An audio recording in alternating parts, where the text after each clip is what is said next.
What's up? It's Alpha Wolf with Wolfpack Gaming. Today I've got another starter build for you, and this time it's for the Devastator. Just as a reminder, all of my starter builds will exclude Legendaries and Tier 3 mods to make sure it's easy to replicate to get you started in the expeditions. This build should take you up to about CT 10 or 11, somewhere around there, where you can begin farming for legendary gear and mods to then upgrade the build and continue moving up. We'll start off with the skills we'll be using with the build, move on to the gear and mods, then get into the clash tree, and finally show some gameplay of it all tied together.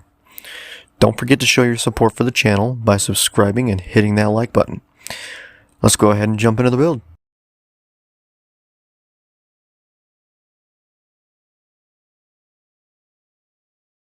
First of all, this is a bleed Quake Pale build that focuses on inflicting bleed with Quake and then following up with Impale to deal huge damage. So we use Quake, Impale, and Golem. We use Golem because of a skill in our clash tree, which we'll go over in depth in a bit.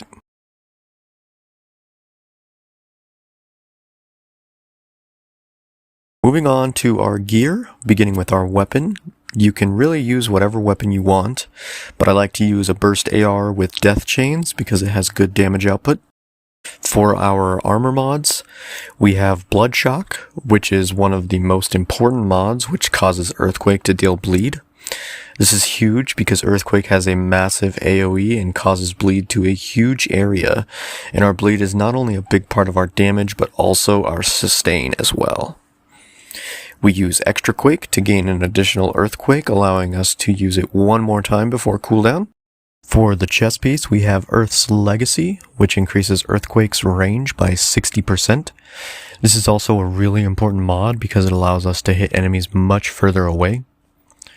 We also use Bloody Boost to increase our damage substantially, causing us to do 15% extra damage to enemies inflicted with bleed.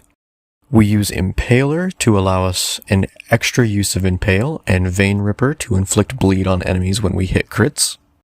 Next is Ground Crush and Sharpened Spike, which each increases the damage of Earthquake and Impale respectively.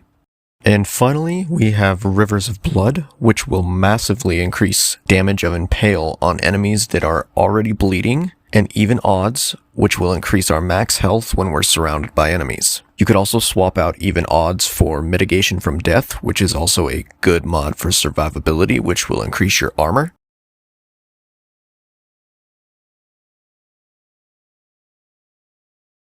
Now we'll take a look at our clash tree. We obviously spec into the bottom tree for anomaly power. I won't go over every node, but I will go over the important ones, so make sure you pause the video or screenshot this so you can copy my entire tree. The first node I'll touch base on will be Paladin. This is the reason why we use Golem. When using a protection skill like Golem, we can gain 45% anomaly power for 10 seconds. We take Stone Circle to extend our close range distance by 4 meters, which allows us to heal from enemies that die farther away. This pairs nicely with our bleed because enemies will die from bleed a distance away and will still be healed by them. We use Blood Donation to increase our survivability and sustain substantially. This causes us to heal for 25% of all our bleed damage. Protected by the Anomaly will raise our armor by 40% of our anomaly power. And finally, Earth's Heritage will increase our base damage of our Earthquake and Impale by 50%, giving us a huge damage boost.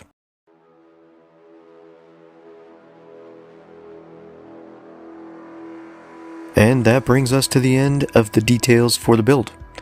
I'll leave you guys with gameplay of a CT9 expedition that I ran using this build to show you how you should be playing it and how everything works for the build. If you enjoyed this video, consider subscribing to the channel and hitting that like button to show your support. I have plenty more builds and other Outriders content on the way. Thanks for watching. Take it easy, everyone.